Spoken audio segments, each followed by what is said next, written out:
Hey guys, what's up? It's Jeremy Kruis here. In this video, I'm gonna go over some apps that I use for filmmaking and photography. I use an iPhone, but maybe some of these apps also work on Android, but if not, I'm sorry about that. All right, let's dive right in. Basically, I'm just gonna go over the apps, how I have them here on my screen. I'm not really gonna go over these in any sort of order, just how they're placed on my screen. So the first app we're gonna talk about is Halide.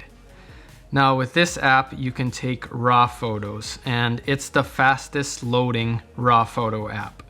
Other apps you can use are like Procam and Moment, but they take really long to open. But with Halide, I realize how fast it opens up and you can take a photo right away and it's a raw photo. And so I'll use this to take raw photos and then edit in Lightroom. So for me, that's why I have it right here on the front page. Because whenever I want to take a raw photo, open the app, take a photo. Boom. Boom. The next app is Lightroom. Now this one is very familiar to probably all of you, but I actually use this now for client work. So when I'm on the go, it's really helpful to just plug in my SD card into my phone and then have some photos up to show to the client, because sometimes a client wants to see the photos right away. And so I do have the paid version of Lightroom.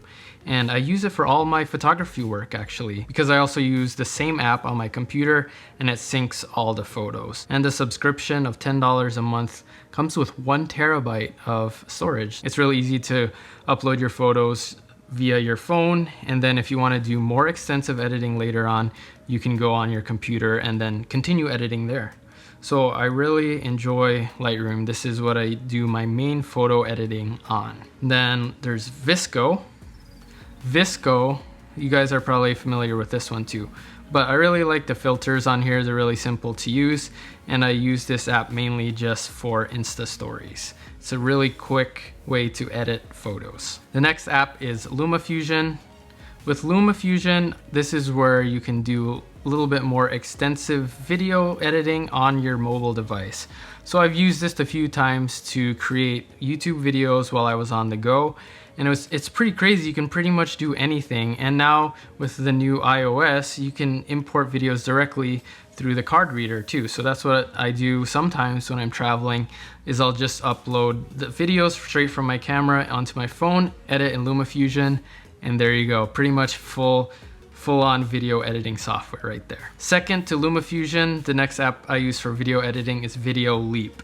And what's nice about Video Leap is it's free. And then when the screen pops up on here, just click the X. So, because you can still use most of the features. What I do with this one is mainly for single clips that I post on Insta Story.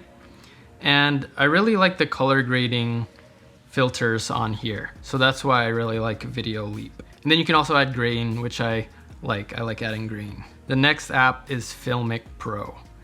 With Filmic Pro, there's so many settings you can tweak for video shooting, but really the only thing I use Filmic Pro for is when I'm shooting with the ultra wide angle, because the native camera app, it has a really nasty grainy texture to it when you shoot in lower lighting conditions. So what I'll do is I'll use Filmic Pro to use the ultra wide angle, and then I'll lower my ISO a lot, and it looks a lot better than the native camera app. That's really the only thing I use Filmic Pro for. It kind of has bugs once in a while, so I don't use it that much. This one is probably one of my favorite ones. It's called Foucaults. It's a free app, and basically what this does is it can make any photo into a live photo.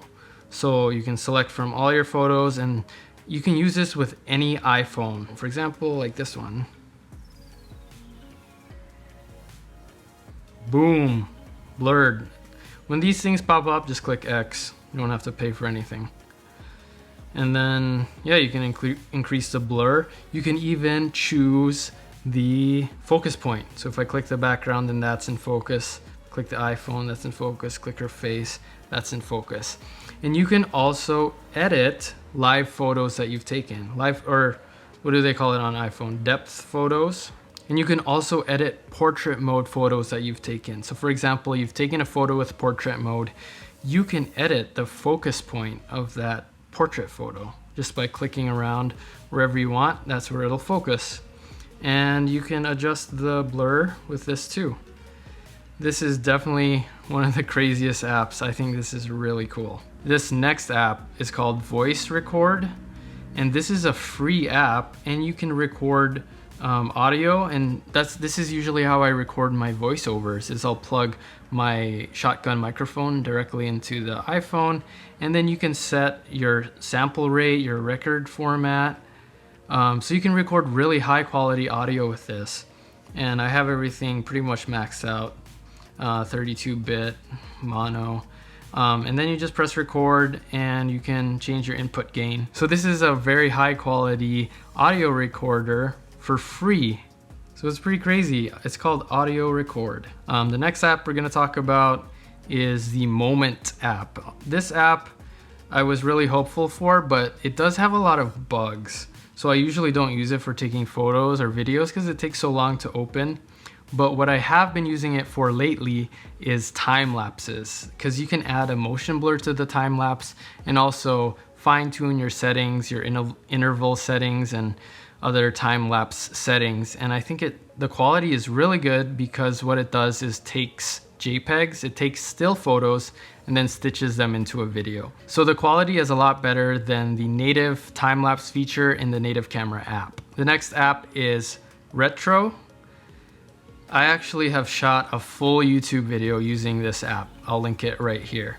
But this app basically is just a lot of different film features, and I really like the look of some of these filters. So it's really fun to shoot with, especially for Insta stories. And if you're doing vlogs too, this could be a nice feel for your videos. You can also adjust your lens on the iPhone 11. So I use the ultra wide, then your frame rate, you can adjust that as well. So this is a really cool app. And the last app we're gonna talk about is Adobe Sketch. Now this app I just use to make thumbnails. So for example, let's delete this layer, add a sketch layer, and then yeah, I'll just make a thumbnail. I'll just draw it with my hand. I'll handwrite it out. So like this, thumbnail. Oops, I spelled it wrong. Anyways, you get the idea. Thumbnail. Hopefully, maybe some of these apps are new to you and they could really help you with your photography and filmmaking. I think especially if you're a photographer, Halide is a definite must because you can take raw photos really fast with the Halide app. But I definitely think of my iPhone as a tool for work and not just a consuming device. So it's nice to have these apps on here and they really help me with my work. Now I'll talk about the native camera app. The native camera app I think is actually the best quality with video, except in low light with the ultra wide angle lens. What I really like about the native camera app in video mode is that it does an HDR feature, which doesn't really work too well with the third-party apps like Filmic Pro and Moment. So I really like the way just even the auto exposure works really well in the native camera app because it's a smooth transition when you transition to light to dark usually. So I really like that. You can't tell that the exposure is changing when you're filming with the native camera app. This is on the iPhone 11. I know the older models of the iPhone don't have this, but with the iPhone 11, the native camera video app is really awesome. And then also when it comes to low light, I'll just use the native camera app as well because night mode on the iPhone 11 is insane. That's kind of it. There's a couple more apps here that I have. Double Take, that's kind of cool because you can record both with your selfie camera and back camera at the same time. So if you're doing like a reaction video or something, watching a video on YouTube and then you're reacting to it at the same time, you can use this app to do that. So it's like, you can pick your lenses, wide and selfie. Let's do that, confirm. And then what we can do, you can do picture in picture or you can record them both separately. So just as an example, here we go. Hey. Yeah, so that's this app, it's free. Anyways, I hope you guys gained some insight from that if you have an iPhone. I think some of these apps also work on Android, hopefully they do. Let me know if that was helpful for you, and that's it for this video. I'll see you guys next time. Perfect timing. It's just starting to rain. It's just starting to rain.